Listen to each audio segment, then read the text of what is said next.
Good. Hey there. How you doing? Anybody When want you to sign get something on, before you the, have the You're all link set. that the official I meeting? sent it to you. Is the- You'll just want to make sure this computer, I think, is muted, Yes. the volume's down, Yes, because put otherwise your- you'll get like a weird feedback. That's me. Oh, okay. Just put your signature right there. and your Is there, do residence. you know the Wi-Fi? Oh, I do. I'm already on you. We already signed one for me. Obviously. Oh, wow. Comparing. Oh, All right, did you sign yours? No. Done it before, let's just say that. You've done it before. No, I've done the signatures before, not I've signed it. Oh, goodness. Thank you.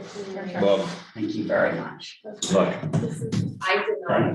Okay, so this is town of Woodstock, and then this is the password.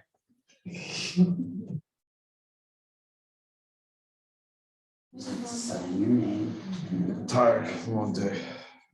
I know, because I'm up at 5. The cat wakes me, Merrill's in the city, so the cat wakes me up when he's then. Can't say fuck, shut I down. don't care what you say, I just want you to know that it's being. I voted, listen, You are awesome. NC 17. Very nice. Great. We've never been in 217. Look at me, I'm all right. Anyway, I drove back and forth to New Jersey You did? No. for work. It's a long day, one day. Should be in or not be in. No, Presentation speeds. these are the speakers, so that hopefully if anyone is watching, like, if they can hear. But. Oh, wow, it's me. I know, you look like a outdoor. Can I have your attention?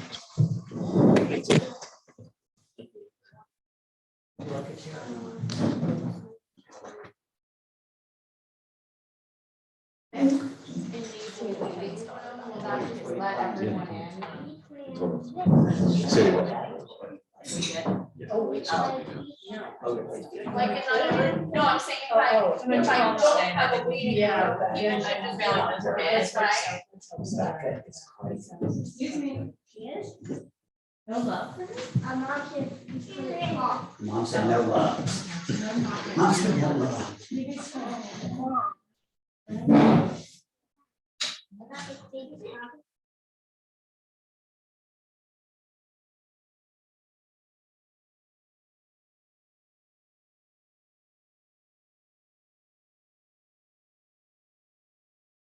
Exciting. Gordon, whoever. Maybe it's Tim. Bet this is Water. yours. Oh, it is, yes. Whoever Gordon is appealed into the police station, you know, and it's like, I have the key. Really? Oh. So, you know, it was a good night for that to happen. I mean, like you didn't have enough going on. I know, I was like, I'm fine, I'm just gonna let you piss out here in the car. Am I and in you your were position? No, no. doing good. Okay. It was a good lesson, because I said, that's why I don't really. There you go. Now you guys know.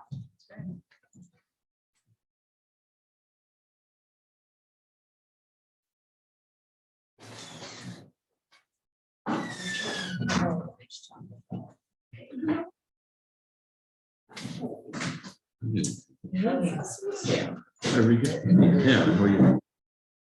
We're probably gonna need more chairs, You want me right? to set up? Yeah, I think so. No worries. Work for those folks, Bennett. Seems like we're all good. Oh, you're in, okay, and you just got in and it didn't make you It like. didn't make me go do a out of waiting your room. It did make a passcode, which was in the email. Yeah, okay, good.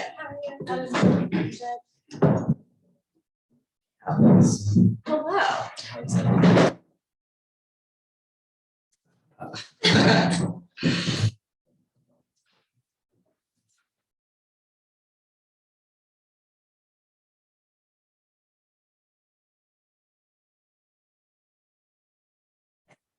Hi, nice to meet you.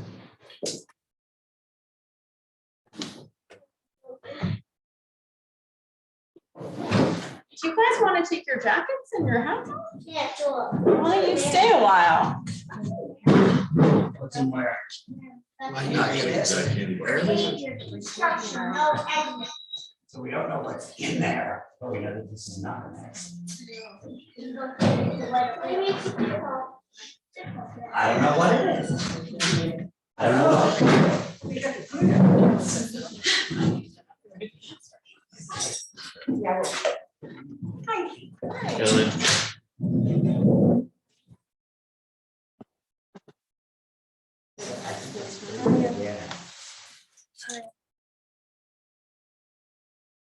Oh, those two? Well,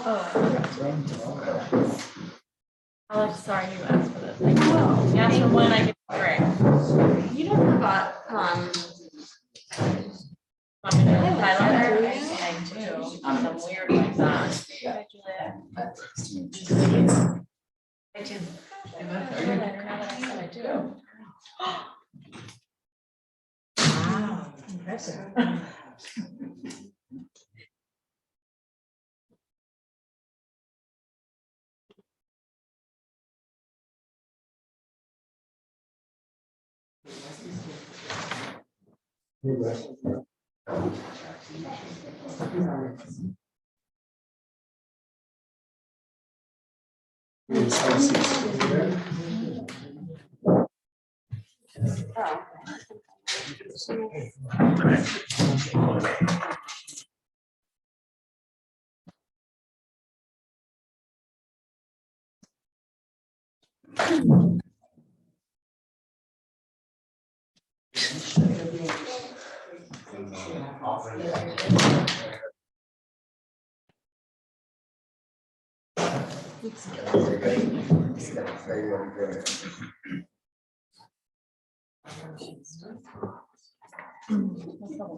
all right, 1 minute.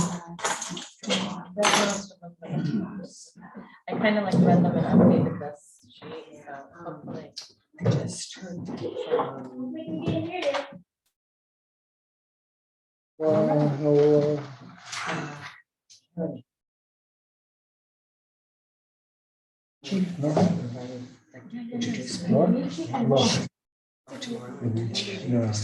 All right, 7 o'clock, guys. Officially calling this meeting to order.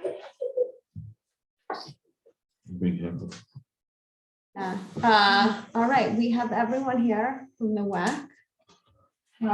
We have Amit and Susan, who are potential new members. Susan's on Zoom. Yeah. She's on Zoom. Oh, She's up there. Hi, Susan. Hi, Susan. She wasn't able to make it in person. That's also Susan? Nope, Susan was the woman. I know Susan, I know Yeah. she's, and, This is Beth. Beth. Beth Reichelt. yeah, Oh, oh, okay, yeah, and who is from the community. welcome. We have Tim Koch from the Children Streams program. We have Bennett and Laura from the town board. We have Rex and Roman, who are also from the community. Welcome. Did everyone get a chance to see the agenda? Now I move that we adopt the agenda. Second. All in favor? Aye. Okay, and did everyone see Bob's minutes? Did I move? Second. All right, all in favor? Aye. Okay, any announcements anyone wants to make? Okay,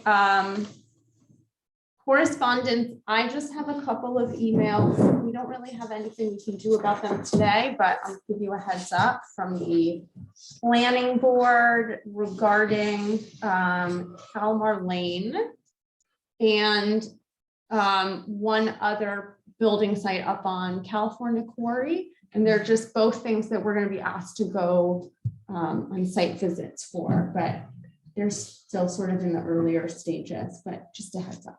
Do you know where it is on California? No, I think Melissa said they have to like stake out the property first and stuff, so she'll send over all the paperwork before we head up Just walk up there. and take a look. Pretty close. Oh, Yeah.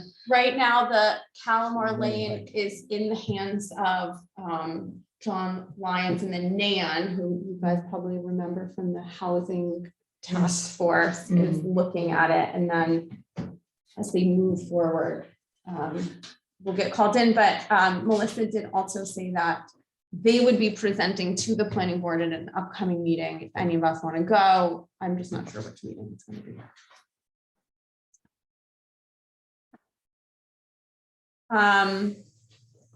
Okay, Earth Day. Erin? Earth Day.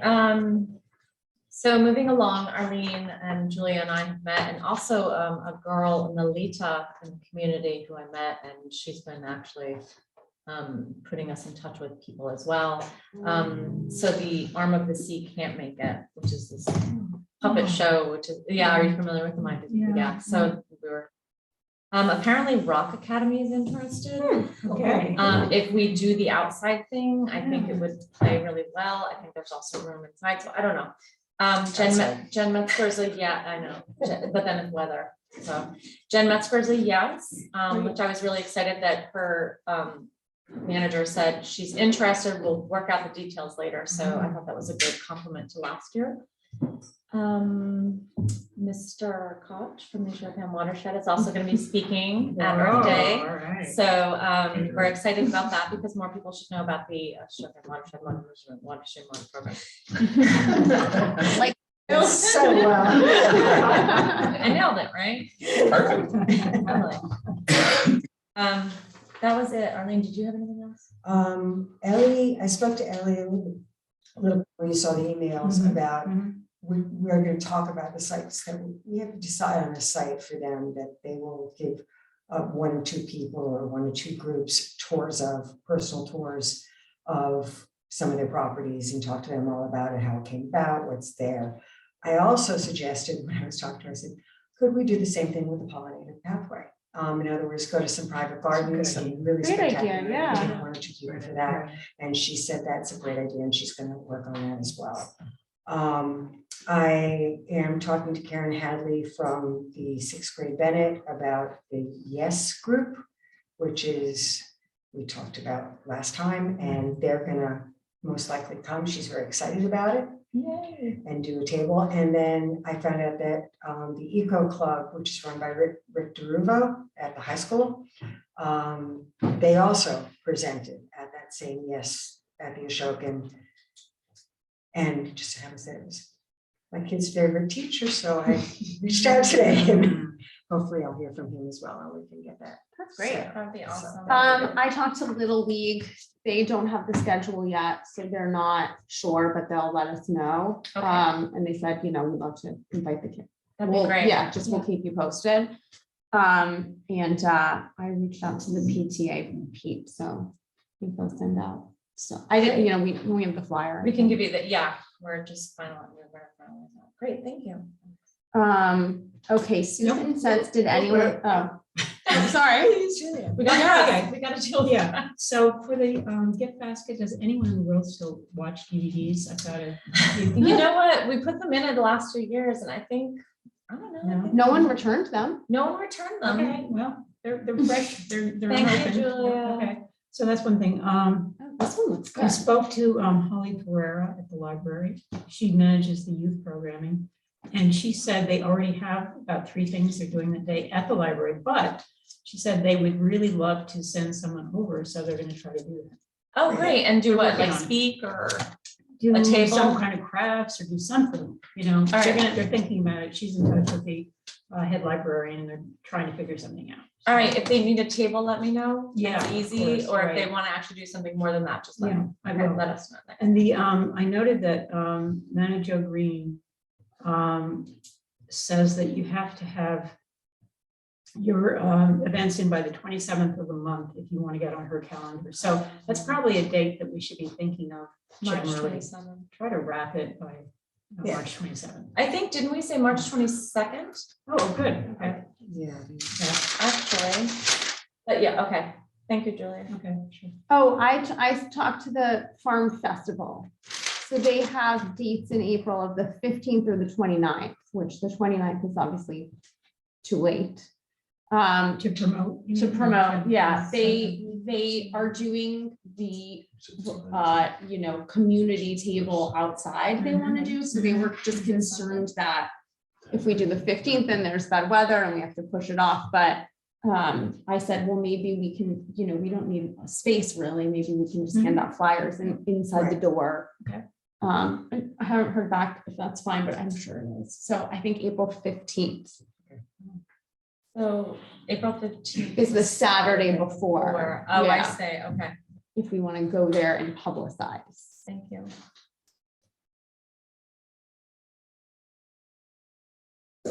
And Bob, what did you work on for us then? I reached out to a few musical talents, a lot of maybes. I was gonna call the Rock Academy, but Oh, you already got them. Yeah, okay, thank you. I did. Believe you. One band I'm not gonna go with them anyway. Ethan's band. They wouldn't be, no, not Ethan's band. They're on tour. They wouldn't be appropriate for, a little too metal. We can do that down too. Especially if the Rock Academy's a bunch of little kids. Erin, anything else, Erin, that you have to say? Okay, we'll do a quick 10 Church Road. This is Laura. I'm directing this at you and Bennett, actually, since you're here. Hi, town board members. We have been requesting for many months to see the well test results that were done at the property and to see the remediation plan, and we are getting no response. A very active no response, and we would like to get that information as soon as possible.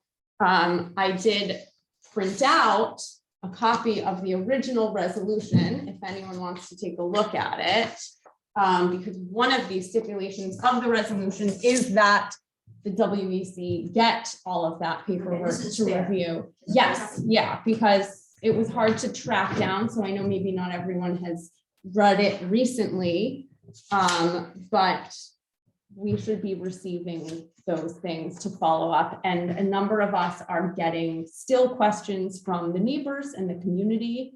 So we're being held accountable as well. And so we want to make sure that everything. Oh, yes. Oh, Erin, sorry. I think you gave us some. Thank you. Stuff as well. That we have answers for people also, because that's part of our job as well. So Laura or Bennett, are you guys able to facilitate getting that information to us? I can ask, but yeah, we can both ask. Okay, thank you. All right, so now we are going to have this presentation. Beth, Arlene thought you might want to introduce Tim or yourself, or have something to say about the program, but I don't want to put you on the spot. So if you're like, I think I'm good to share with you what happened and that will organically. sure. So Arlene and I work together at DEP. I still work at DEP, of course, no longer because I work in the arena of stream management at DEP. Can I actually, do you mind coming just up to here so we catch you on one of these for the folks at home? Yeah, so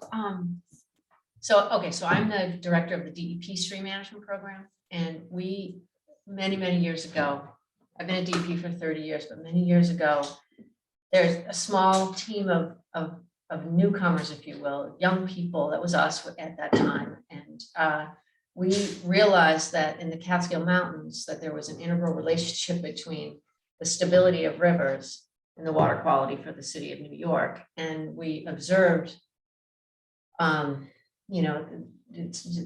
Ashokan Watershed Stream Management Program's website. I love it. It says, we are all stream managers. Individuals are stream managers, and that the individual actions of landowners working along streams were actually, especially after floods, were actually very destabilizing. That the innate human response to a flood is to go in and dredge the river so that it can hold more water and it won't flood again. Anyway, we built a program And it was all around river and floodplain management. And we engaged soil and water conservation districts and Cornell Cooperative Extension of Ulster County, where Tim is a stream education leader, and have contractual relationships with the districts. And over the last 30 years, we've built this, I have to say, pretty amazing program that these like, so when Arlene said to me, would you come and talk to us about streams? I was like, you need the Ashokan watershed stream management program, because they are like way better than just having staff come and talk about streams. And you will be blown away. And but Tim is an exceptional, not just educator, but planner and scientist, and integrates it all, and is really, truly, so I just, anyway, was glad that you could come, Tim. Thank you. Yeah, can't wait to go back and do. Now she's a Woodstock resident.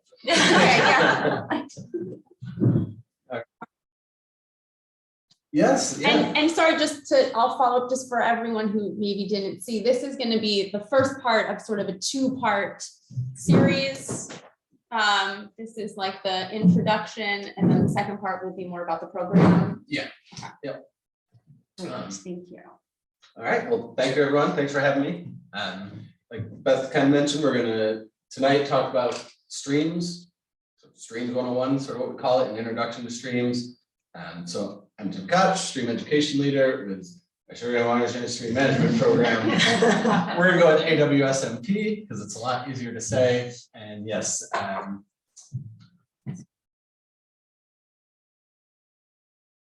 Yeah, if you do it from your laptop, you just page up and page down your Yeah. laptop.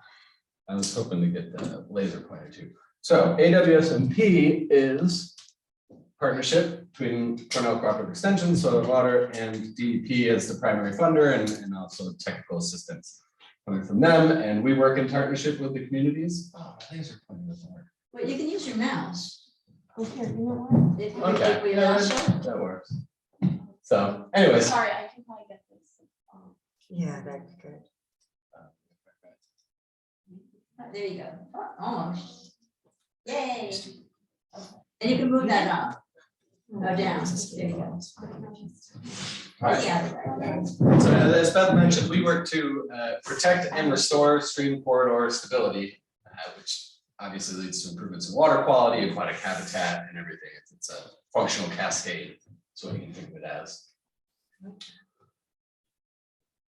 So as the AWSMP, we're geographically limited to the Ashokan Reservoir watershed, the upper Esopus Creek, and portions of Bushkill there. And as I'm sure everyone here knows, the town of Woodstock is about half in and half out of that boundary.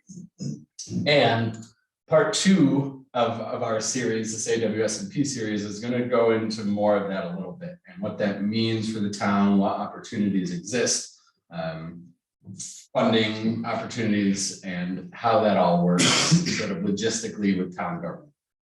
Higher level than me, I'm here to talk about streams.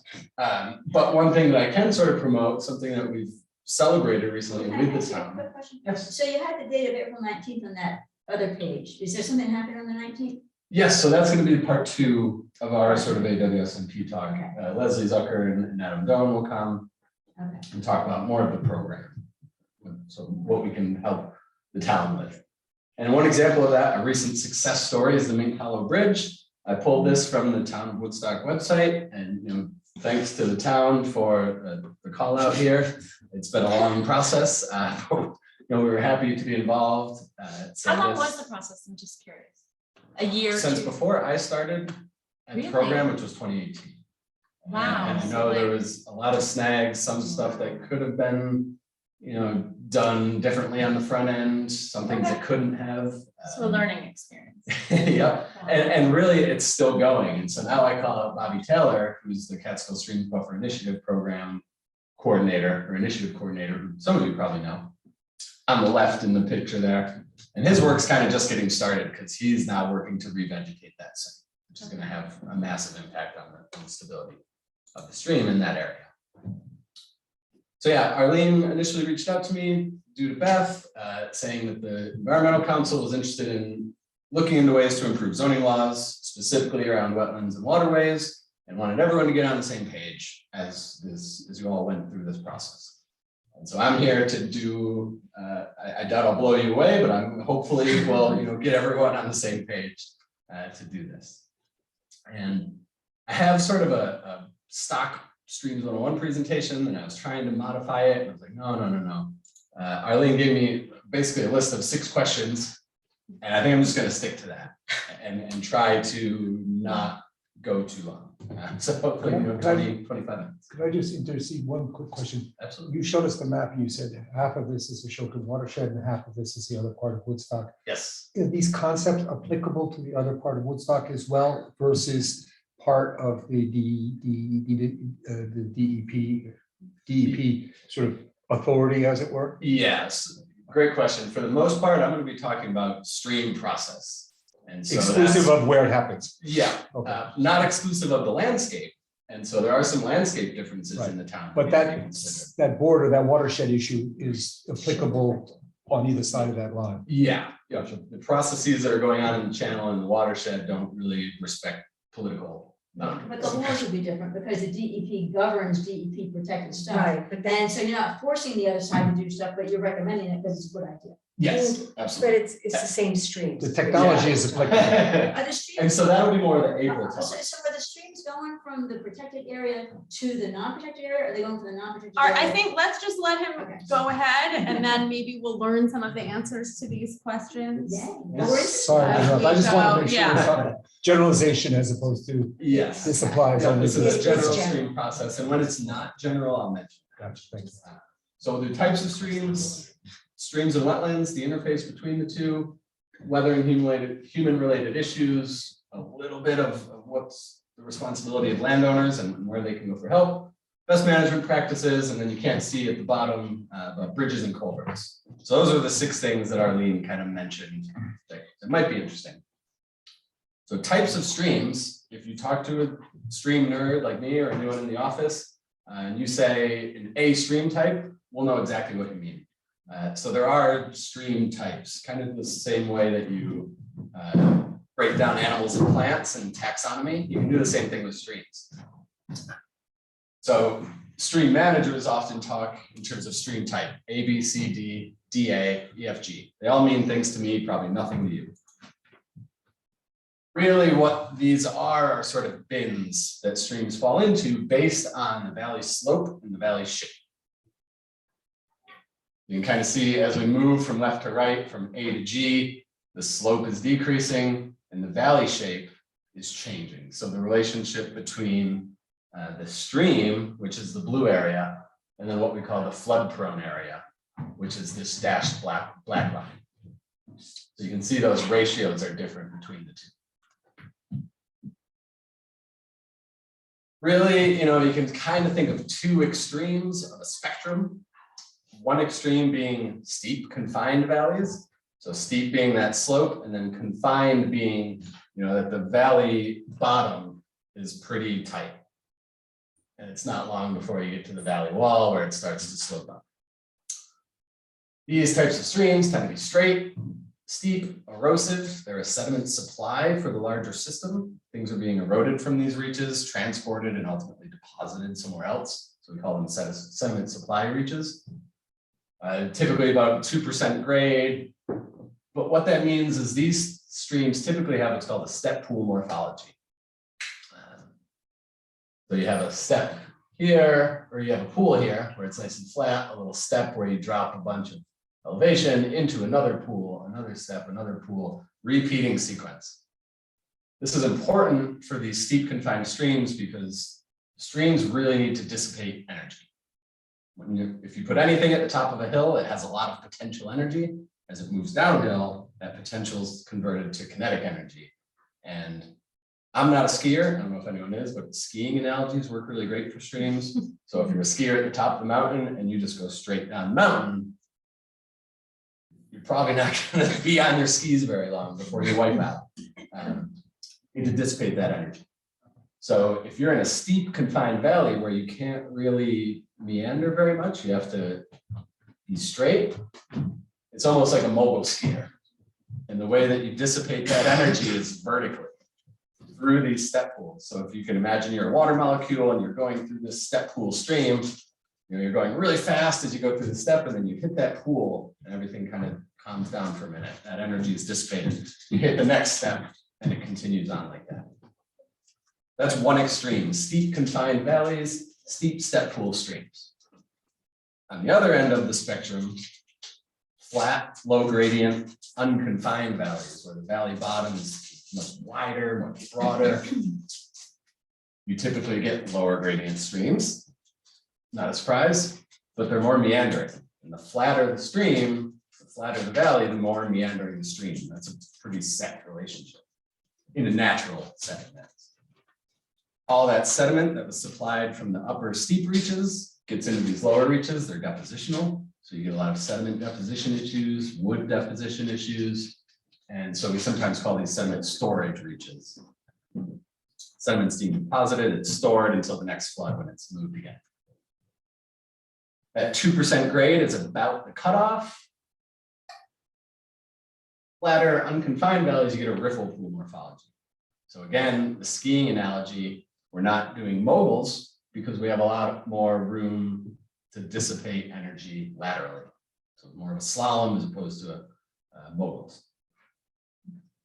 If you try to take, a mogul stream, a steep stream, or no, I'll flip that around. If you try to take a low gradient stream that wants to meander and you pinch it and you take away all those meanders, things aren't going to go well. So these are important because management changes based on the stream.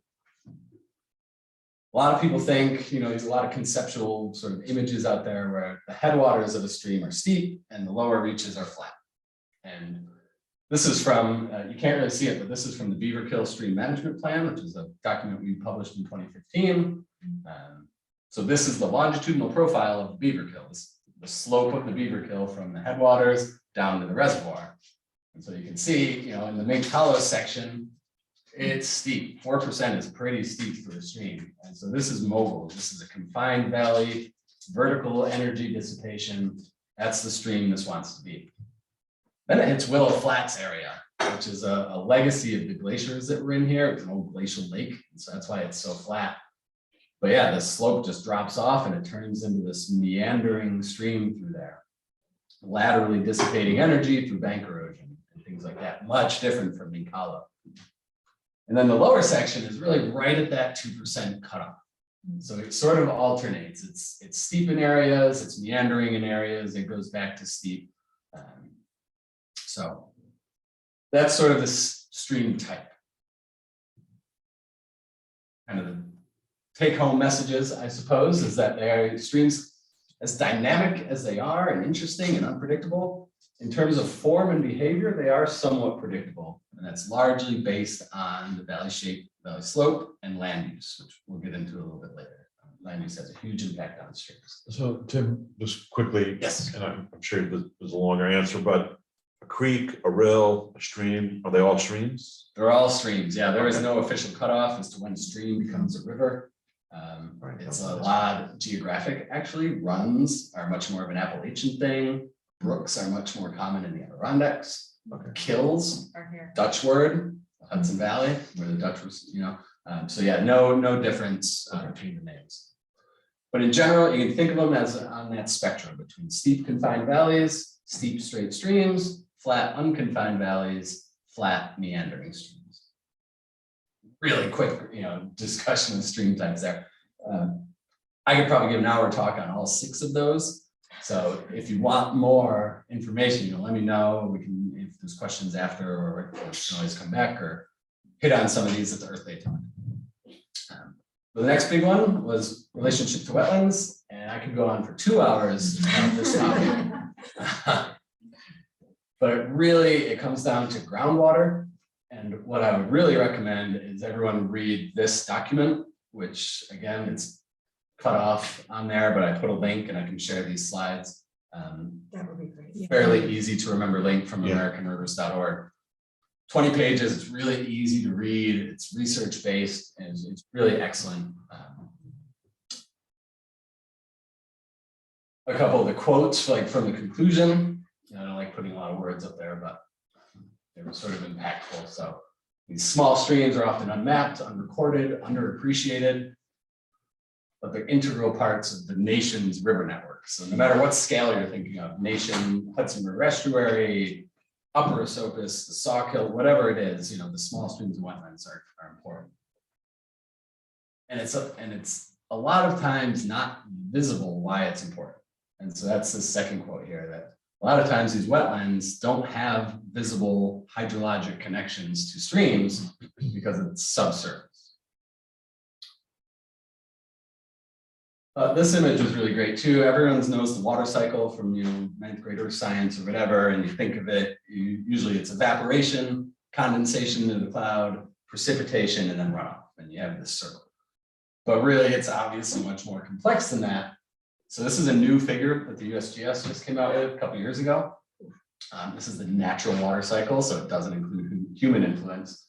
And the size of the arrows are the relative importance of that process to the cycle.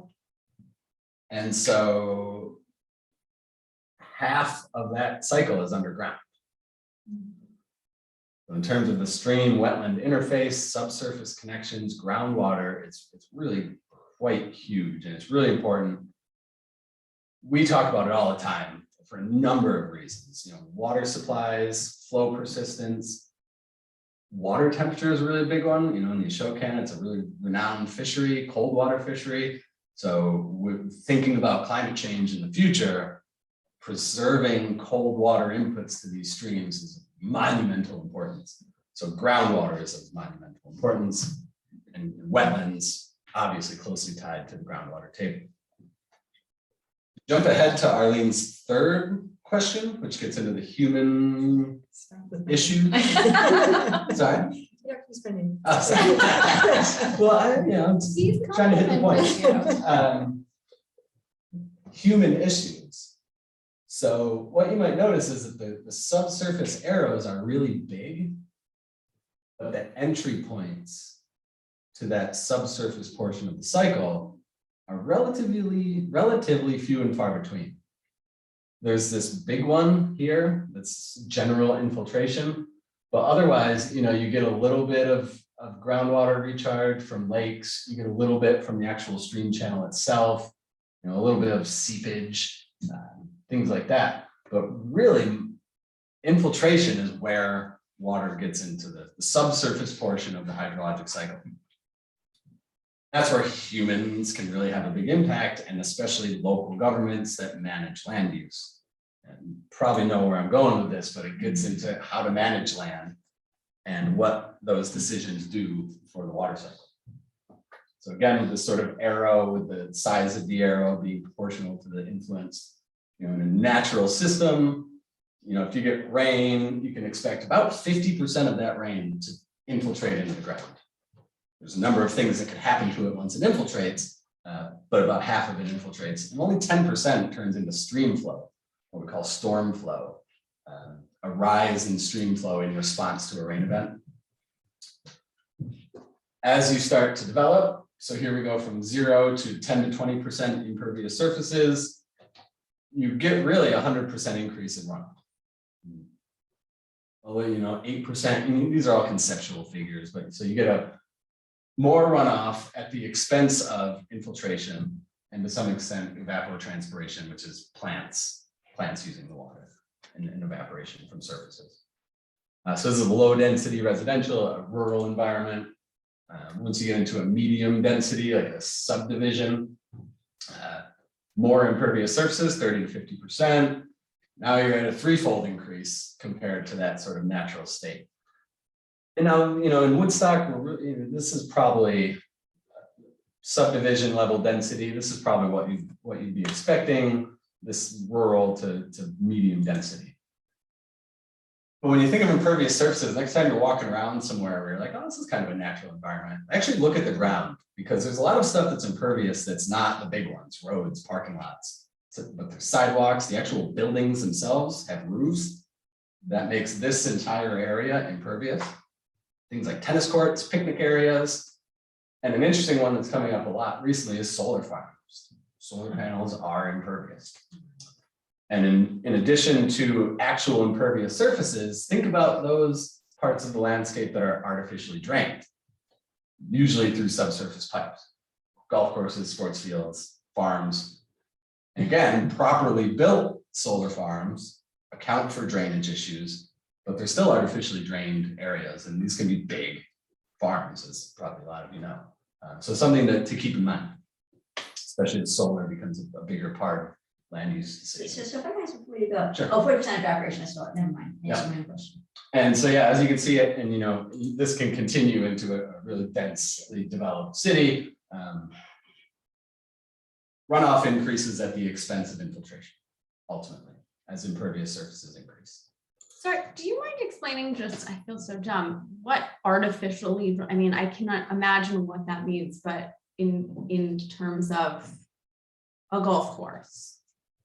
Yeah, so I bet, Woodstock golf course, I'm not positive. Like, do you mean like pumping water? No, so usually what it is, it's a PVC pipe that's perforated on the bottom. So as the water table, the subsurface water table increases, usually around this time of year, it starts to come up. That pipe intercepts the water table.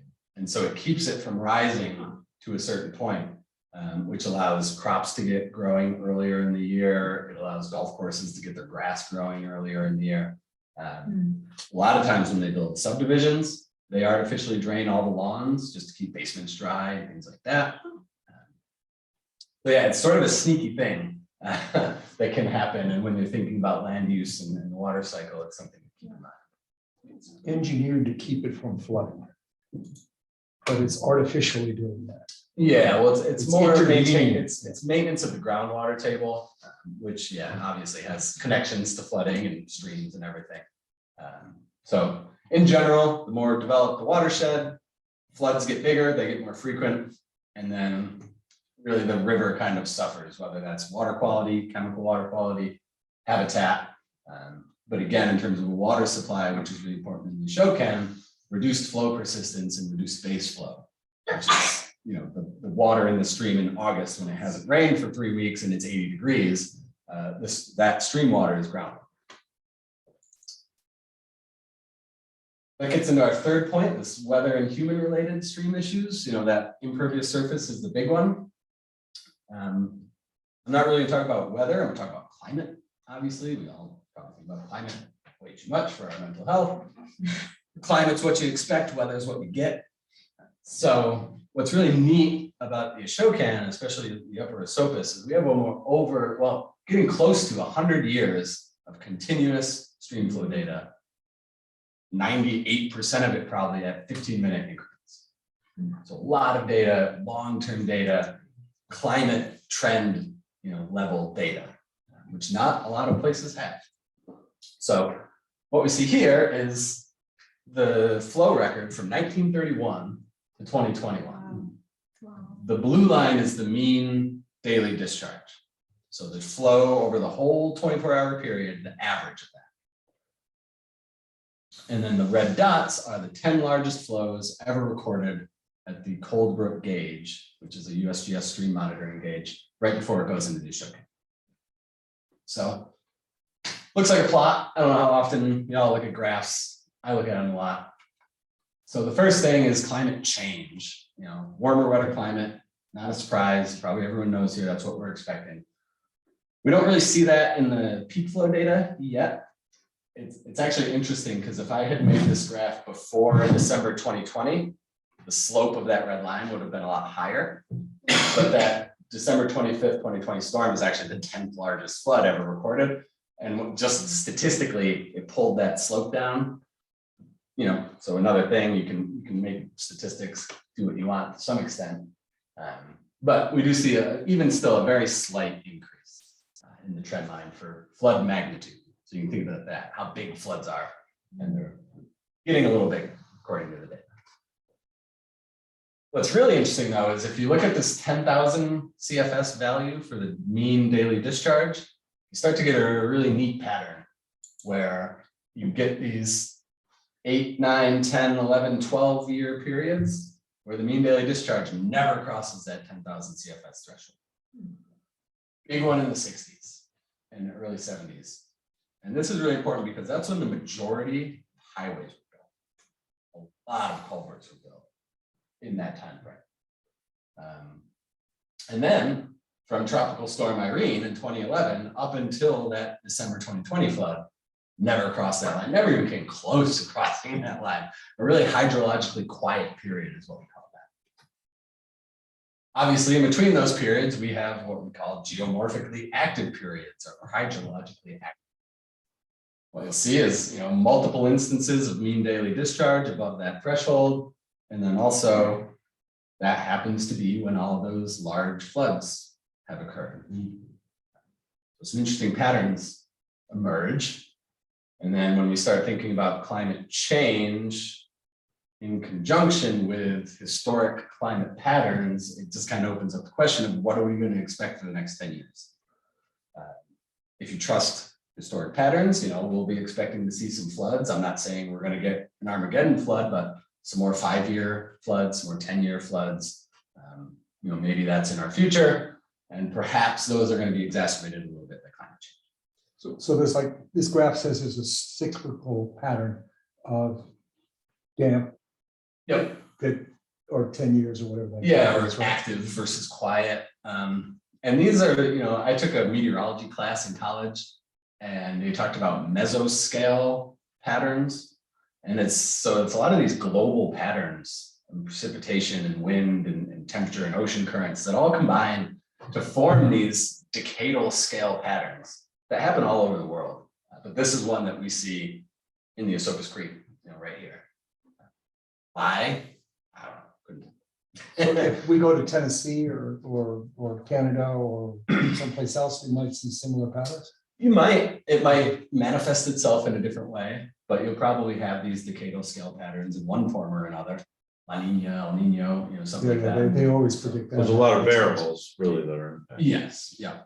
And so these are trends, generalizations, but That's how you come to your scientific conclusion, right? well, in terms of thinking about managing streams, and especially managing streams in an era of climate change, like this is something that definitely needs to be considered, if you ask me. But nobody actually asked me. So. But so anyways, a warmer, wetter climate, bigger, stronger storms. What does that mean? Luckily, we've studied rivers long enough where we kind of know what to expect to some extent. Rivers are predictable based on a number of things. But what we see is this stream channel evolution. This is a well-documented process that starts out with sort of a stream in equilibrium, whether it's actually in equilibrium or not, who knows, in terms of our local streams here. But as the climate gets wetter, as the streams get more water delivered to them, the first thing that tends to happen is they incise, they downcut, so that it erodes the stream bed. Then it widens, so you start getting erosion on both stream banks, you start getting collapse of vegetation, things start falling into the channel. Some of you have probably seen this, lots of things falling in the channel. The next thing that happens, I changed that. That should say widening and sedimentation. But eventually the stream gets so wide that it starts to deposit again. It goes from erosive to depositional on the outskirts there. And then it kind of recovers. And again, sorry, this is the zoom is blocking out the bottom. But what you'll see under there when I share the slides is that it's building a new channel within the channel. So it's sort of rebuilding a floodplain within that over-widened channel. And so that's channel evolution, and that's ultimately what we can expect. As much as we can predict anything. So it's really. flat, then it goes down, then it goes flat again. Yep, well, so again, if you have your stream channel, it goes down, and then all of a sudden the stream gets really deep, and it has no way to dissipate its energy. The way it does that is by ripping apart both banks. And so it goes down, it goes wide, and then it re-equilibrates. Now, will we see these effects at different locations at different times? Times historically is what I'm trying to say. Yes, yep. So if I see like Sawkill, right, which is what I'm familiar with, Mhm. I see some sections that are quick and flat, or quick and narrow, Mhm. and I see other areas that are wide. It's the same tributary, but it has different characteristics depending on, now sometimes I blame that on subsurface conditions, like a lot of rock ledge and stuff like that. Mhm. Then kind of, it can happen any place along the length of it, depending Yes. on the geology or the slope. Yeah, yeah, and the valley considerations, yeah, sometimes like in a B stream type and the steep confined side, you probably won't get as much widening because the valley walls are right there. So it could be bedrock or, it could be anything like that. So you might see some really deep incision, not a lot of widening, and then some equilibration.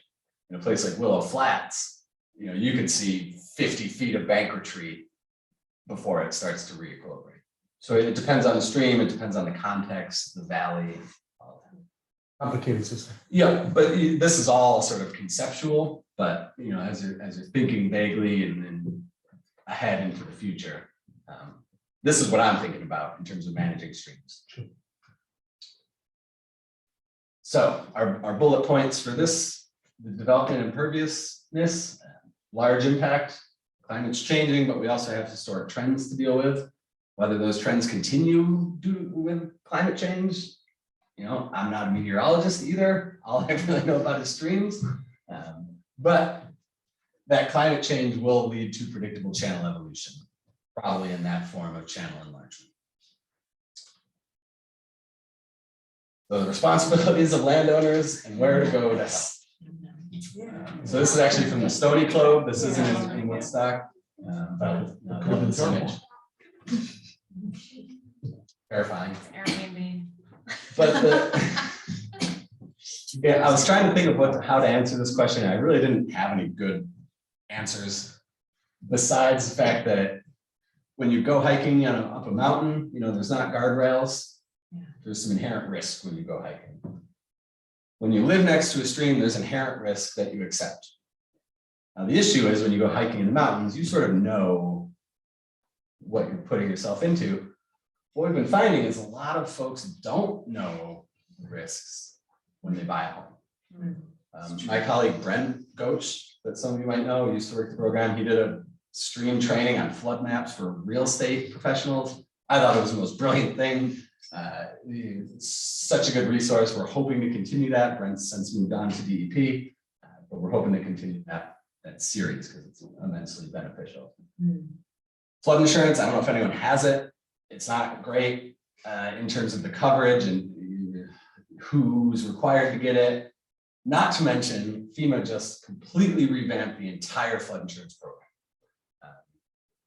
This summer, we're going to be putting on the Ashokan Watershed Conference, possibly at one of the Woodstock town facilities. We just reconned this the other day and it's starting to shape up. So, but we're going to have some talks on those changes. It's called Risk Rating 2.0. Both on the municipal side for code enforcement officers, anyone that's involved with flood mitigation at the government level, as well as what it means for homeowners. So I'm excited about that. The funding that is available for private folks, the limited funding that's available is often reactive and reimbursement based. So in terms of vulnerable populations, low income communities, it can be exclusionary in that way. And that's part of why Risk Rating 2.0 was developed, to try to get around some of those things. But where to go to help, for help, anytime there's a landowner stream issue within the Ashokan, you can come to AWSMP. It's largely what we're there for, to help the communities and the residents. The other half of town, Ulster County Soil and Water Conservation District, CCE can help. Both of those partner agencies do serve the entire county. But ultimately, call me. Whether you're inside or outside, I can steer you to someone. So that's where to go for help. I don't know how much help I'll be able to provide, but at least I can tell the folks where to go. Best management practices for streams. This is our whole program, so there's a lot to talk about. Really, the best thing is to preserve what's good. This is an image, there's a little lag here, so sorry. This is an image from the Woodland Valley Stream Management Plan, but it's a really useful one that I've found a lot of municipal officials are interested in, because it takes the whole suite of data that they collect and it turns it into intervention levels with figures. The green is preservation. So these are functioning, stable sections of stream that should be protected. Because if they're not protected, they might not be so functioning in the future. With red being the other end of the spectrum, full restoration is recommended. And so even though this is the Woodland Valley, all of that information comes from the stream feature inventory data, which was collected for the Beaver Kill. If you want to see that whole page, you could go to view options at the top. You might be able to come out full screen if you so chose. I thought maybe if we moved it, it would take that away. Okay. Oops. And it's gone now, but it's the Yeah, small. but he's not seeing the bottom of the screen. Yeah, So okay, if you might sorry. to view Oh, them. That's all right. Like I said, I'll send these There's around. also there. Yeah. There's also- Just So the red color was the other end of the spectrum. And I guess those numbers are how far Yeah. in the stream is. Yes, that's a stream stationing, how far up from the confluence would be Esopus it is. Oh, But so all that information is available in the Beaver Kill Stream Management Plan. wow, cool.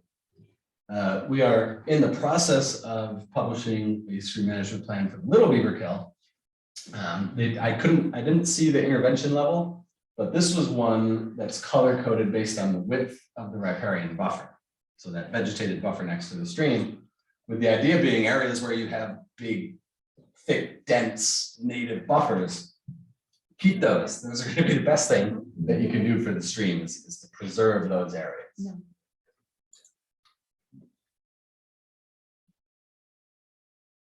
On the other end of that spectrum, the best management practice spectrum is full restoration. And that's something that we do at the stream program as well. We've done a couple projects in the Mink Hollow section of the Beaver Kill, not a lot in the Little Beaver Kill because it's actually geomorphically, in pretty good shape. But this is from the Van Hoagland project section of Mink Hollow, the Beaver Kill. So the Mink Hollow, I know that was a really successful project and it took a while. Was all that property town owned or was some of it privately owned? How did that work? I think it's almost all privately owned. Okay, but Not you all worked privately. with the town to do the restoration because everybody would benefit. Yeah. So that process, typically you have to get the landowner buy-in. You can't work on state-owned land because we're in the blue line, so Forever Wild. So it has to be on private property. Oh, okay. I don't know about town property. I'm assuming town-owned land isn't, Forever Wild via the New York State Constitution. Unless we have a but- So when you work with the town, we have a highway department, a maintenance department, a water department. Curious who you work with. That's the next April Yep. 19th. April. Yeah, April you should really 19th, come I'm April sorry. 19th. I think you'll find it really interesting. I'll be back. Yeah, they'll go into, and that's Adam Dove, Okay. who sort of stream projects. And in terms of other best management practice, vegetation. Anytime I go out for a stream side landowner visit and they say, what can I do, or something's eroding, vegetation is the cheapest, easiest, and best thing you can do. It's not always effective. If you've got a 30-foot eroding vertical bank, putting some flowers on the top, it really isn't going to stop that. But if you have some minor erosion issues, putting some willows, dogwood, shrubby riparian vegetation is the best thing to do. And we've recently, this is at the printer, so we're waiting to get these back, but we just published this. It's a stream guide, a landowner's guide to live stake. So how to get willows to grow on your property at theoretically, this is no cost because you can go out and just take cuttings from existing willows, stick them in the ground and they'll grow. If you do it correctly. And the deer. They can be a Well, thing. then you have to fence the cuttings. Yeah. And if you want to talk about deer eating plants, talk to Bobby. our No, I know vegetation more guy. about deer eating plants. Can I ask you? That's what they do. They eat Question like about the Mink Hollow section. So, how do you look at what success is on the restoration? I mean, do you go back year over year? Because I know that stream it's pretty violent up at the top and in the restoration area where it sort of is coming down into an area where there's a lot of gravel that's coming off of the sides as well. It's not really conducive to full restoration. What do you do in that situation? How do you go back each year and say, Are we, do we do it, or we, I mean, how does it work? Yeah, so that's a great question. So typically, one of your main questions, we go back for at least 5 years after the project. That's part of the Army Corps permit requirement. It's actually like 1, 2, 3, and 5 is the permit requirement. We go back every year and monitor.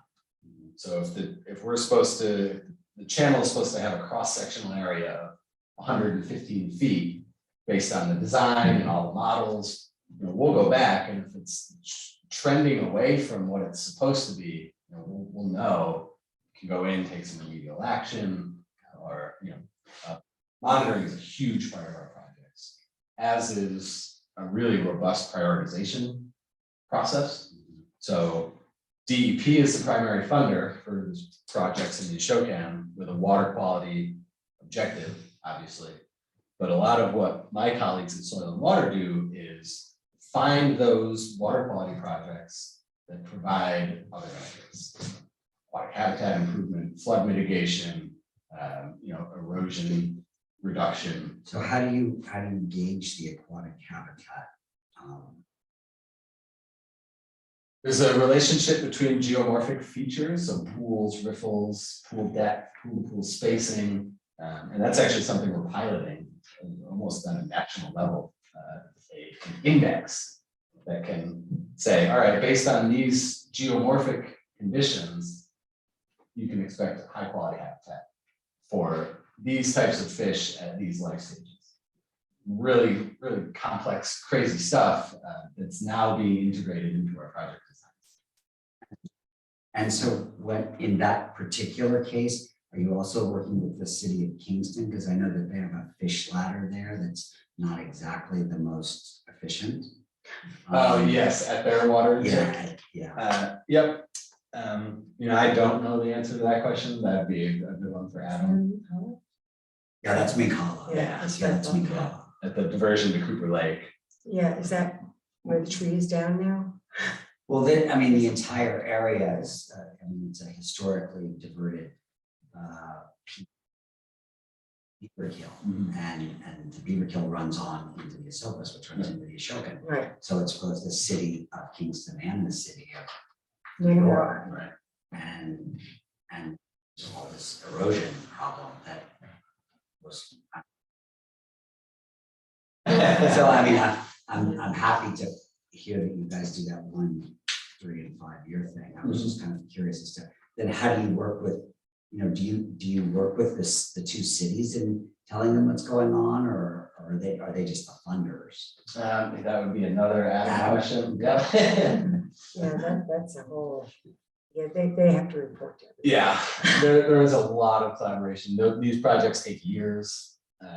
Lots of stakeholders, lots of modeling, engineering firms involved, and lots of check-ins. So one neat thing about the program, sort of that, I don't know if this is something that Beth and they developed early on, but a neat thing that I haven't seen anywhere else in the state, we have these check-in milestones at 30%, 60%, 90%, and then again at final design. So the idea being if an issue comes up, it gets caught early, rather than getting all the way to that final design and saying, oh, your calculations are wrong, you didn't account for this, blah, blah, blah. So very, very in-depth process, a lot of collaboration. And that's One thing Great to add, quick strategy thing for all too, projects. on those Van Hoven projects, I don't know, Ben, if you've been fishing them, but Arlene's been sending me pictures, because she walks off the road, and I'm terrible, I do. well, it's because it is, because she'll say, like, I'm concerned, there's a lot of mud coming down from the slope. But I just say that, like, restoration doesn't mean that the river isn't going to be messy. Messy rivers are natural, and the valley is, those slopes are so steep and above the 2 separate Van Hoven projects that are so Yep, close together, but we think of them as 2 different projects. Well, anyway, but the Ashokan program has their eye on them, as Tim was saying, they go out and monitor them.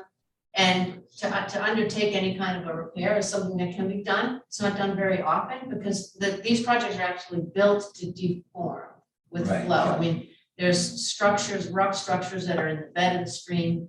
many feet deep that are holding the grade, and it's expected to look messy, and those hill slopes are unrestorable, they're too steep. So the idea is actually let the trees fall on the slope, let them kind of come down, and hopefully they will trap soil, and vegetation will come in from natural seed bank will fill that in, and then there's a bench at the bottom. So Yeah, I've seen it. that is also to capture the trees when they come down, and also it's a floodplain, allows the flood. And anyway, it's all very engineered, and it looks messy, but it's if it's not working, the Ashoka program is keeping their eye on it, monitoring it, will eventually effectuate some kind of a. Yeah, I was just hopeful that plan. the fish could get out of Cooper Lake. Me too, And me into too, the- me too. And up the into ladder that and then past the area, So you and then that's where I. Oh, I got you. That's where I come. No, I think you're looking at the system, you're right, it's. He's worried about the big picture. Yeah, of course, of course. Thank you. Should we? All right. Oh, I never got my question answered though. Wait, we still, it's not done. We still done? I was saying a sarcastic thank you to Bennett for Oh, for Ben, I'm sorry. streamlined rerouting of that, of To the my interest. conversation. Yeah, so, So you're not done yet, is what you're saying? no, Okay. I'm not done. Okay, so in terms of best management practices, the other thing I can say is modeling has gotten really, really fancy, good. I had a GIS teacher in college that told me all models are wrong, but some are useful, which I think is, a good statement to live by, because engineering firms come out with models and you have to understand that all models are wrong, but some are useful. And they're getting really good. Still wrong, but they're getting really good. And so these are flood maps of Woodstock. So this is the FEMA flood maps. It's done by hydraulic modeling, hydrologic and hydraulic modeling. And so sometimes we'll say H&H. So if you ever hear someone say H&H modeling, that's what they're talking about. This is an example. They have these 2D models now. So it's not only depth of flow, but it's velocity. So the size of the arrow is relative to the velocity, and the shading, that red to blue color, is the depth of water. So it's two-dimensional. Again, this is Phoenicia. A lot of modeling done in Phoenicia. And then what you can do is these dots here are points that the engineering firm put in there that show the depth. So that red dot, if you look over 6 feet of water on Main Street in Phoenicia at the 100-year flood. These colors here. This is existing conditions.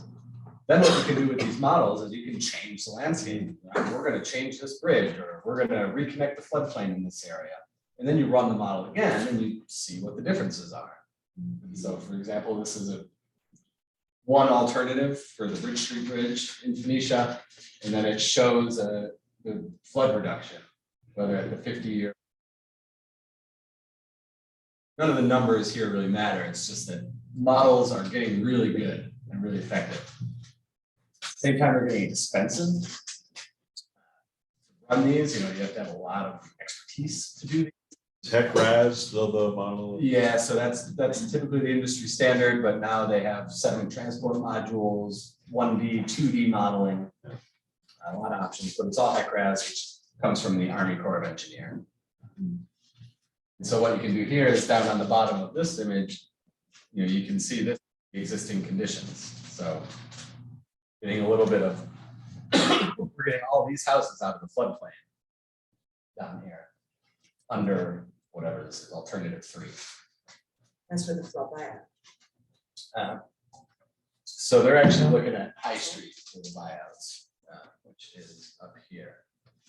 I don't think any of these are in the buyout. Actually, there was. Oh, okay, you know better than me. Sorry. Oh, no worries. So what's the buyout?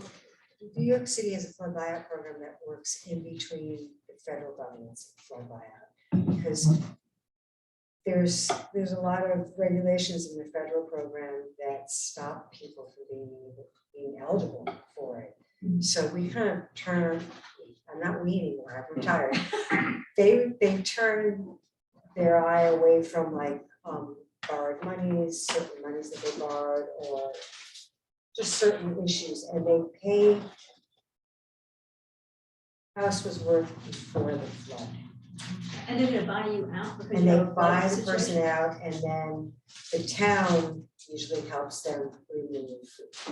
Because this house is in danger, this house is gonna go into water. This house can be in the way of a flood mitigation, Oh, interesting, usually what's happening. interesting. And sometimes it will. I mean, there are ones that are, like, there was one on 214 that we did that was literally in over 100-foot drop. Wow. One of our project sites this Yeah. year, yeah. Wow. Yeah. I see it. That one, yeah, that was a pretty cool thing. Yeah. Because we almost bought that land and then we didn't, and then we ended up buying it through the flood payout program. Yeah. Yeah, that project's looking good. Okay, because that was amazing. That was like, it had a beautiful slope into the water, and by the time we were there, it was just a drop down, and literally the house was cantilevered over. And we told the people, we suggest that you take everything that you love out of this house right now, because you might come back at 1 weekend and the house is not gonna be there. Wow. Yeah. So the last point was bridges and culverts.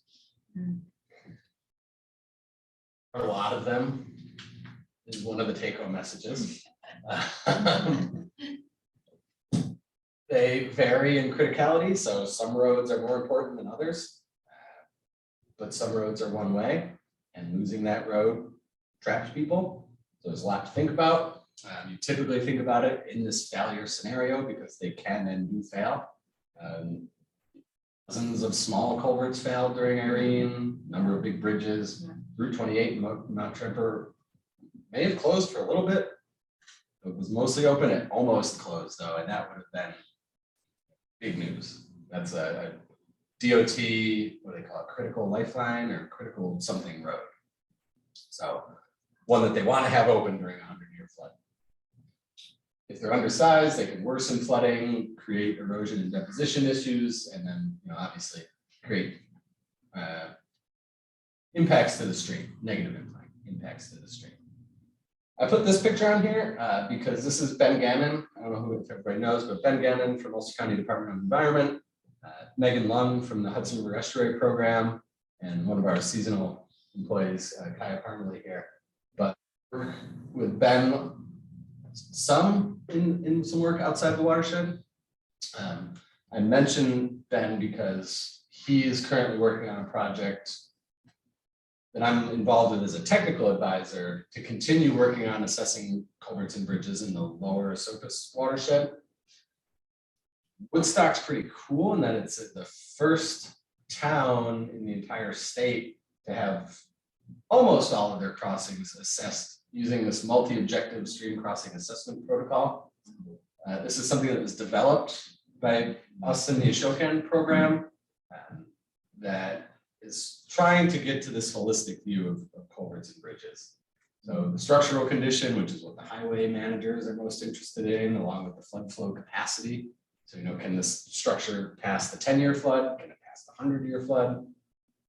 But the really neat thing about this MOSCAP is this geomorphic compatibility module, which looks into things like erosion, deposition, the meandering pattern, is the alignment right based on the stream?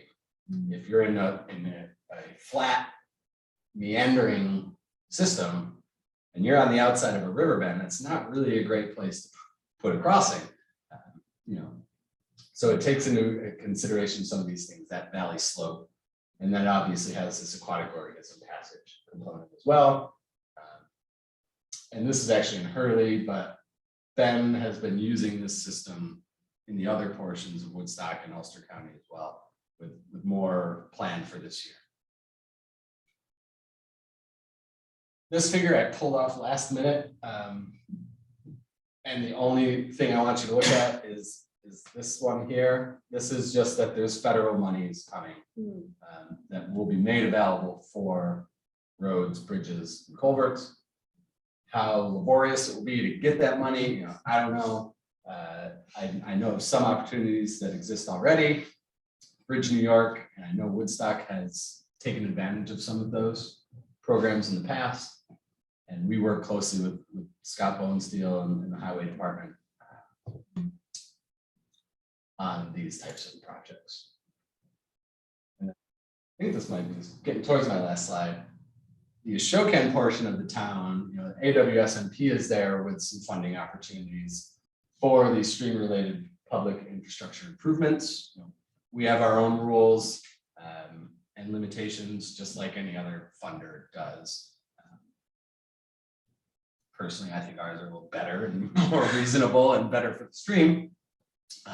But on our website and at this link here, you can actually see the eligibility guidance as to what is available. Number of other funding categories as well. We've worked with other CACs and environmental commissions on some planning projects. With some references of some of the things I used, contact information, these slides, I'll send these out again. And then that's all I have. So I know I went a little later than I was hoping to, but if there's questions. Thank you Happy to so answer. much. That was great. I have one question. Sure. And that is, I know Arlene sort of talked to you about this a little bit, but so let's say we're a group of volunteers who are looking at, what can we do with our zoning code to make it a little bit better in terms of these kind of wetlands and things like that. If we had to, if we're trying to prioritize 3 things, like where would you say to direct attention to most? One would be the preservation of those functioning areas. I know there's some efforts on like critical environmental areas and those sort of overlays. So that would be one area. Stream side and floodplain development. Talked about land use. The closer that development is to the stream, the larger the impact it's going to have. More immediate impact, I should really say. And the third area. I don't know, it doesn't have to be 3. I mean, I just picked a random number, but what would you say, you guys really keep this in mind, really be thinking about these things? Always. It'd be those 2, and then I'd say that third one might be that climate pattern graph. And sort of this expectation, or not expectation, but thinking ahead that we might be seeing some more 5-year floods, 10-year floods, 25-year floods. And being prepared, so being prepared to deal with those, but then also take advantage of the opportunities that arise after those events. So that's where a lot of that comes into play, because if we can get prioritized lists and management plans, you can use that as justification for funding to FEMA, state agencies, DOT, DEP, or DC. That's really what flood mitigation is that, advanced prep work. That would kind of be the big 3. Okay, thank you. I'm sure Adam and Leslie and April will have different ones. I would add, and it's not really you, but I would add to this safety, because I've seen in my experience so many people who build not just near streams, but having the stream separate them from their exit. And we saw that so much in the last big flood, where people they couldn't get out. And it was bad. There were times where they had boats going over to take elderly people in Hunter out of their houses on the 2nd floor. I think that it's something that the planning board should really, really look at. And I do have to say something that's warming my heart is how you started this, and that is that what's underneath the ground is just as important, because that's something that we always really tried to get across. And I was told even if a stream went underground and then came back up, it wasn't a stream. That we couldn't acquire property because of that. And to me, it's like, if there's water, it's coming back. So that's That makes a lot of sense. Yeah. That's great. I had a bunch of slides in here before I completely redid this. But there's actually something big happening in that there's a new, so part of the Clean Water Act, which turned 50 in 2022, happy birthday, Clean Water Act, regulates waters of the United States. What are the waters of the United States? That's determined by what's called the Clean Water Rule, which is not part of the legislation. I'm not a lawyer, but basically it's, from what I can understand, the Clean Water Rule can change with administrations. So Trump was in office, they obviously cut it, it was weakened it. And then effective March 30th, 2023, there is a new definition of the Clean Water Rule. That I had a quote from some law firm that I found that, it's a significant expansion of jurisdiction of streams and wetlands. Okay. Largely because of what's called this significant nexus. So what constitutes waters of the United States is anything that has a significant nexus on the navigable waters. So like the Hudson. Nexus then has its own definition, which is, does it impact the physical, chemical, or biological integrity of the navigable waters? And based on, that diagram that we saw, that water cycle diagram, yeah, groundwater, wetlands, all those subsurface connections are going to have material impacts. So I don't know what that means or how that could be useful to you, but maybe something to be aware of, that that's changing effective March 30th.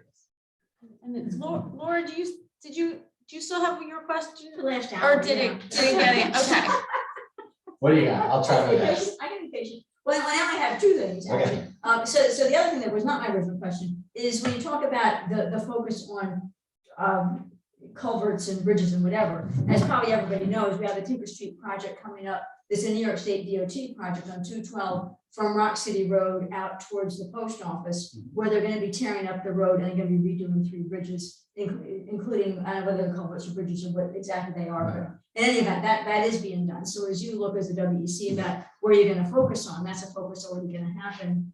And I don't know whether there's any reason for the WEC want to take a peek at what's being done, but if New York State DOT is doing it, they're professionals. So I'm guessing that they'll know what to do about flood. And the whole reason for doing it is floods, is to make make that part of town better for floods. I will say I wish DOT was a more engaged partner with the stream program. Well, I know it's coming, and I don't know if there's any communication that you want to reach out to them. See, there's not. There's not enough, if you ask me, and they don't. So if we were doing a project and it involved the state road, we'd invite them in. But you'd have to, probably. Depending, probably. You're Yeah. right, yeah, Well, probably. I'm a liaison for that, so should I be recommending to the DOT that they talk with you? Please. Well, you'd have to go to, so if it's Rock City Road, it'd have to be the Ulster Soil and Water District. Well, it's 212, it's all 212, it's from It's Rock still the City. Ulster But it's Soil not and in the Water. show camp. You have to watch It's where not his in the line was watershed, on so the it has map. to be No, Ulster it's Soil not, and it's Water. not. That's It's not. Ulster Soil and Water, It's Oh, not. okay. and So- they all work together. Yep. Jake Wiedemeyer, Executive Director of Ulster County Soil and Water. Great guy, knows a lot about streams, definitely. would be And my also, just to recommendation. throw something in, just so you know about that, is we're doing a study on heat pumps in the same area in the core of Woodstock, which is gonna start this coming year. It's through an engineering firm, it's $100,000 study. And if that works out, that before they do that, hopefully, we'd be doing heat pumps from the community center, actually the youth center, down to 212, and then from the post office down to the elementary school. And right, residential, commercial, and town-owned buildings. That's what they're gonna look at. So if it works, Yeah. it would be an amazing thing to take all of that off of any kind of fuel. That would be amazing. But for example, on Route 28 in Mount Tremper, they just did, DOT replaced the bridge Right. over the Usopas. They didn't really, we saw some presentations that their hydraulic engineer did, Yeah, okay. but they didn't involve us in the design. Yeah. They have their own state level hydraulic engineers and Sure. and everything. So I wish there was more collaboration. Yeah, in your area. in your- Yes, wasn't that- because in the towns, Yeah. we work so well with the towns, Yeah. you know, Scott Bonesteel, Mike Schultz before him in Woodstock. The county as well, county DPW, great relationship. Once we get to that state level, yeah, there's a disconnect. That Trapper project was right in the middle of your whole Yeah, nexus of all the information that you're interested in, Yeah. right? So they just sort of squatted right in the Well, middle. no, actually, we yeah. worked with them. and that might have been DP, Yeah, but DP. let 3 levels Yeah, above Phil, me, Phil so. worked very closely with them on Okay. that, and we did, Is there- it was all flood buyouts too. No, it's an, Bad it's example. it's an impressive Yeah. scale of project, that's for sure, Yeah, whether or yeah. not it benefited your overall plan. Yeah. Laura, what was the What was the other second question? one? Yeah, Because so I I have want a to get question. everyone out of Yeah, here. I was curious, because as you have the map of Woodstock, and here's the part DEP control, the other part, I'm confused, I'm interested to know, are streams flowing into the DEP area, or are they flowing out? Because I would worry if a stream is flowing into the DEP area, you might be worried about what's being deposited in the area that you control. So I was curious whether the streams are flowing, they're depositing stuff into the DEP area, or if the streams are mostly leaving the DEP control area. No, so the DP controlled area is the watershed. And so all the water that falls within the watershed goes to a single point. So everything within the Ashokan portion eventually ends up in the Ashokan reservoir. It doesn't cross over into Oh, the so what you're Sauk saying Hill. is you've actually figured out where the beginning point of all those things are, and that's what you're protecting. Yeah. They Yeah. walked up the road and It's- said, the it's water covered. runs that direction, Yeah. we're in charge of it, who runs this way, we don't care. So Laura, if you go all the way up Mink Hollow, it comes out of the spring. And when it comes out of the ground from the spring, it goes all the way down to a diversion pipe, and the diversion pipe goes to Cooper Lake. And that's where it exits the watershed area. And then the rest of the stream goes down through Willow, down to the Along Assoka. along All of 12. that, Yeah. all of that is in the Ashokan watershed, all right? There's another one, the Little Beaver Kill, which also does something similarly. And you can see it right there. Those are the streams in the watershed. And they all flow down. They all flow down into the Ashoka, start except for the Cooper Lake diversion, which is a cross basin transfer. So Yeah, you're right. exactly. However, Um, yeah, but you still have the watershed still hits Cooper Lake right around them. Yeah. I do know that. Because that's Right along right, the edge, yeah. because I am in it. Well, because the water is actually, Just, no, Is- just parts of the. right, yeah. but the water, most of the water is coming Because there is a from- stream coming from the other direction. From the other that direction goes, as well. Yeah, onto 212 and joins into. And then there's a whole reservoir system, so you probably have other areas, not just Woodstock's area, but you have areas around every reservoir probably. And there's all Yes. different water, yeah, there's all different. Yeah, and Olive is in the same situation where part of the town is out of it, part of it. You know, we typically our big 3 are Woodstock, Shandaken, almost all of Shandaken. But I mean, but there's other reservoirs, so there's other people, are there other people handle those, like Yeah, you Green handle County this Soil one? and Water. Yeah, it's- So every Right? reservoir in the west of Hudson Basin has its own program, similar to ours, sister programs, if you will. You Yeah, know. cool. Yeah, so we work closely with them too. Julia? Yeah, so you made a brief reference to insurance, flood insurance is kind of being useless, is the way I heard it, maybe I didn't hear that correctly, I'm sorry. Yeah. But can you tell us, are there municipal flood insurance policies available or anything of the sort that's know, useful in any way? I don't know that. Hmm. We have someone on staff, Heidi Emmerich, with the Department of Environment, that's filling in some of what Brent used to do. You know, I don't know, who knows Brent, but everything there was to know about the flood insurance program. Heidi's quickly getting up to speed, Yeah, but is a great resource. but just anecdotally, do you, anybody? Is it useful or is it not? Is it kind of hopeless because, things get worse so much faster? than- Flood insurance is a tricky one. Yeah. But really the sticking point is that any house that's sold that's within the special flood hazard area, which is what's modeled to be inundated during the 100-year flood. Mm, If you get a federally backed mortgage to buy that property, mhm. you have to get flood insurance. Ah. If you buy that house cash, you might not even know you're in a floodplain, Yeah. much less have flood insurance. Right. So that's one of the weak spots. And then it's all based on that 100-year flood. A 100-year flood is one flow out of an infinite range of flows. So someone that's outside the floodplain, but then you get a 105-year flood and all of a sudden their house is destroyed. Right, and if they don't cash for your house, you're screwed. Yeah. You're just screwed. I'd say, but if you didn't pay cash for your house and it gets flooded, you're gonna be grateful to have flood. Oh, yeah. So Exactly, I that's what I don't think said we that. should dismiss the value of flood insurance. Yeah, no, that- It's a complicated program, but Yeah. Yeah, it definitely wasn't meant to be like flood, flood insurance isn't good. It's But just, they- it's but they- spotty, the coverage, They in terms of what's changed- covered. They changed the whole floodplain after the last big flood, right? Flood maps the were flood maps, what you're updated. referring to, Yeah. yeah. So the flood maps were updated in 2016, I think. Yeah. Even a little bit before that, but yeah, Okay. yeah, they adopted There's no 2015, feedback on and this so comment. when that, I think Woodstock's, I think the whole. Oh, I sent it- Woodstock's I maps sent it were out. updated as well, Oh, non-contested okay. part of the Good watershed. Yes, yes. Whereas Woodstock has up-to-date maps. Yeah. Yes. It's up to date. I've actually lived in parts of my town. I actually live up in That's not Southern Albany County. Gotta get- Parts of my town still have So, maps from the I 80s. forwarded Oh, the wow. email her. Yeah. He sent us to show us what was going for the town. So you can take a look and see. all the I'll report. Yeah. All right, Tim, thank you so much. Thank you. Nice to meet Very That was We're looking great. forward to phase two, right? Yes, yeah, that Yeah, we'll April. see you guys in a WEC couple of meeting. weeks or a few weeks. And do you mind sending this stuff just over to me and then I'll Yeah, I'll send you some. distribute it and send it around and, all right, 8:23, guys. Oh, and remember, I guess the fundraiser for Terrible, everybody knows about that, right? Yes, Nice, on the right? ninth. Yeah, the March 9th at 5 o'clock.